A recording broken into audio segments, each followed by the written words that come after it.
ये हमारे समाज और हमारी सबसे बड़ी विडंबना है, सबसे खराब मानसिकता है।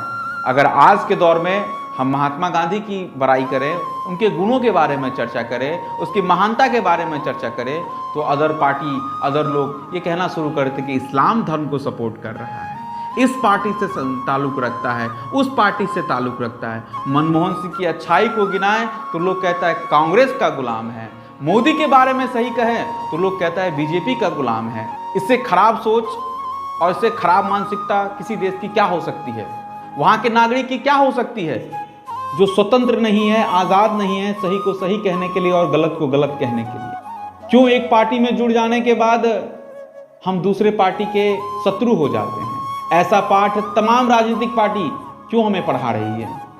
सब अभी नारे लगाते हैं कि बीजेपी ने बहुत अच्छा काम किया, आर्टिकल 370 पे काम किया, 3 तलाक पर काम किया, सीएए पे काम किया, हाल फिलहाल में वक्फ संशोधन बिल पे काम किया।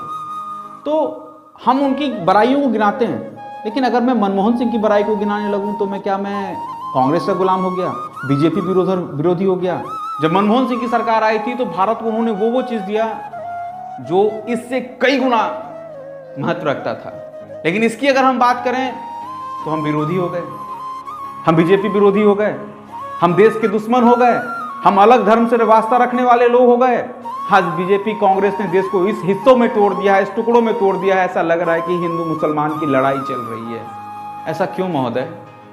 क्या कसूर है इन लोगों का? आप भी जानते हैं, मैं भी जानता हूं, पूरी दुनिया ये बात जानती है, जो काम अंग्रेज करके गए आप राजनीतिक पार्टियां कर रहे हैं। अरे बुरा नहीं लगा था कि उन लोगों ने पराया होकर हमें चोट दी थी। परायों का चोट दर्ददायक नहीं होता, ज़्यादा दर्द नहीं पहुंचाता, ज़्यादा कष्ट नहीं पहुंचाता, लेकिन अपनों का दर्द बहुत कष्ट पहुंचाता है। हम प्रत्येक वर्ष 15 अगस्त में आज़ादी की खुशियां मनाते हैं, मिठाइयां बांटते हैं, खूब ढोल नगाड़े बजाते हैं, लेकिन उस अगस्त से एक रात पहले की घटना क्या किसी को याद है? क्या वो मंजर किसी को याद है? क्या वो इतिहास किसी को पता है कि कैसे भारत की गलियां, पंजाब की गलियां, बंगाल की गलियां खून से लथपथ थी? कैसे लाखों बहन बेटियों की इज्जत लूटी गई, कैसे लाखों के सर काटे गए, कैसे करोड़ों लोगों का पलायन हुआ, ये किसी को नहीं पता हमें इस बात का कि अंग्रेज हमें छोड़ के चले गए। अरे अंग्रेज हमें छोड़ के चले गए, सही बात है, खुशी थी, लेकिन हमारे अपने भी तो हमको छोड़ के चले गए। किस कारण से? इसी कारण से ना कि हम दोनों के बीच उन्होंने गलत बीज बोया, जिसके कारण हम आपस में टुकड़े में टूट गए। आज फिर वही बीज बोया जा रहा है, फिर वो पौधा आने वाले समय में जन्म लेगा और ये पेड़ इस जमीन को फिर 2 टुकड़ों में तोड़ देगा।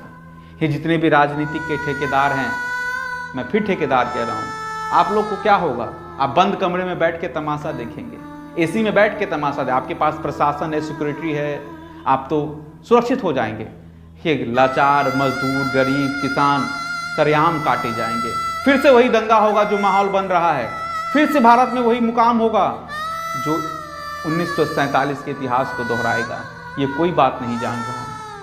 हम राजनीतिक पार्टियां ऐसे लड़ रही हैं अभी जैसे कोई एक मुल्क दूसरे मुल्क से लड़ता है। बड़े दुख के साथ मुझे कहना पड़ रहा है कि हमारे देश में तिरंगे की वैल्यू कम हो गई है, राजनीतिक पार्टियों के जो झंडे हैं उनकी वैल्यू बढ़ गई है। तिरंगों से ज्यादा राजनीतिक पार्टी के झंडे देखे जाते हैं, धर्म के झंडे देखे जाते हैं। ये कैसा देश बना दिया हमने?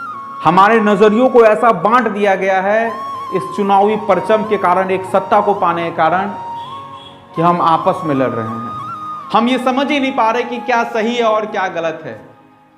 हम अपने धर्म को बचाने के लिए, सनातन होने का गर्व करने के लिए आपस में लड़े जा रहे हैं। हम भूल जाते हैं वो कहानियां, लेकिन फिर भी इन राजनेताओं के द्वारा वो कहानी हमें पढ़ाई जाती है ताकि हम 2 टुकड़ों में टूट जाएं और इसका फायदा ये राजनीतिक पक्ष ले पाएं।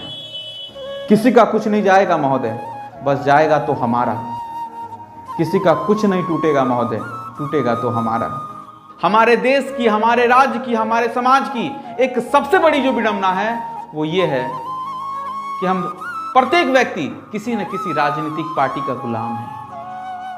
वो दूसरी पार्टी के बारे में सुनना नहीं चाहता, केवल अपनी पार्टी की बुराई को सुनकर। अगर कोई व्यक्ति बीजेपी में है तो वो दूध का धुला है, लेकिन किसी कारणवश अगर बीजेपी को छोड़ के वो आरजेडी में आ जाए तो वो बहुत खराब हो जाएगा। अगर आरजेडी का कोई व्यक्ति बीजेपी में चला जाए तो वो भगवान बन जाएगा, और किसी कारण से फिर अगर वो बीजेपी छोड़ के जदयू में आ जाए तो वो शैतान बन जाएगा। बड़ा दिमाग यहां पे कंफ्यूज किया गया है, इतना कंफ्यूजन ये लोग क्रिएट कर दिया है कि समझ में नहीं आ रहा कौन आदमी अच्छा है कौन खराब है। केवल इस देश में सभी धर्म खराब हैं, सभी जाति खराब है, सभी सोच खराब, बस एक ही चीज सही है, वो है राजनीतिक पार्टी। राजनीतिक पार्टियों की सोच, ऐसा हमें पढ़ाया जा रहा है, बच्चों को समझाया जा रहा है, नवयुवक को हर दृष्टिकोण से यह बताया जा रहा है, और सब भ्रमित हो चुके हैं। संविधान बनाया, बड़ी मेहनत से बनी, भीमराव अंबेडकर ने बनाया। कई ऐसे लोग थे जिन्होंने लिखा कि इस देश को कैसे चलाया जा सकता है, कैसे एकता के सूत्र में बांधा जा सकता है, कैसे सभी वर्गों को आजादी मिलेगी इस देश में रहने की। लेकिन संविधान सच माने में एक पुस्तक बन के रह गई। धर्म को मानिए, मानना चाहिए, किसी एक व्यक्ति के प्रति निष्ठा, किसी एक समाज के प्रति निष्ठा ये होनी चाहिए, लेकिन अंधेपन के पीछे दौड़ना, केवल खुद को ही सही कहना, केवल अपने धर्म के ही नारे लगाना, दूसरे धर्म की बुराई करना, ये कहां तक सही है। और कोई राजनीतिक पार्टी आज तक ये नहीं बता रही कि जल कैसे बचेगा, प्रदूषण कैसे खत्म होगा, जिससे ये दुनिया बचेगी, हम स्वस्थ होंगे। नहीं, धर्म कैसे बचेगा, धर्म संकट में है, हमारे राम भगवान संकट में है। अरे धर्मों के ठेकेदार हो आप लोग। है तो ग्रंथों के अनुसार कई ऐसे महान पुरुष हैं जो आज भी पृथ्वी पर जिंदा हैं, हनुमान, जामवंत, मार्कंडेय, अश्वत्थामा, ऐसे कई हैं। जब वो पृथ्वी पर जिंदा हैं तो फिर क्यों बहु बेटियों की इज्जत मंदिर में लूटी जा रही है? क्यों भगवान नहीं आ रहे उसे बचाने के लिए? क्यों धर्म पर अधर्म अधिक शक्तिशाली हो गया है? क्यों नहीं कोई समझाने आ रहा है? मैं हाथ जोड़ के निवेदन करता हूं महोदय, जो अच्छा है उसे अच्छा कहें, जो बुरा है उसे बुरा कहें, ताकि सामने वालों को यह पता लगना चाहिए कि मेरे अंदर क्या बुराई है। अगर महात्मा गांधी ने सही देश के लिए काम किया तो उनके गुणों को भी गिनाया जाए, मोदी जी ने सही काम किया तो उनके गुणों को भी गिनाया जाए। मैं हाथ जोड़ के निवेदन करता हूं महोदय, इस विचारधारा को बदले, नहीं तो एक ऐसा मंजर पैदा होगा, ऐसा खतरनाक दृश्य पैदा होगा कि उस दृश्य को इतिहास में लिखने वाला कोई नहीं होगा। ऐसा इतिहास ना बनाएं, ऐसा इतिहास पन्नों पे ना दर्ज करवाएं। यही कहने के लिए आपके सामने उपस्थित हुआ था। फिर मिलता हूं अगली वीडियो के साथ, तब तक के लिए जय हिंद, जय भारत। जिस राह पे तुम चल रहे हो बेटा, एक दिन पूरी तरह फंसोगे। उस दिन मुझे याद करना।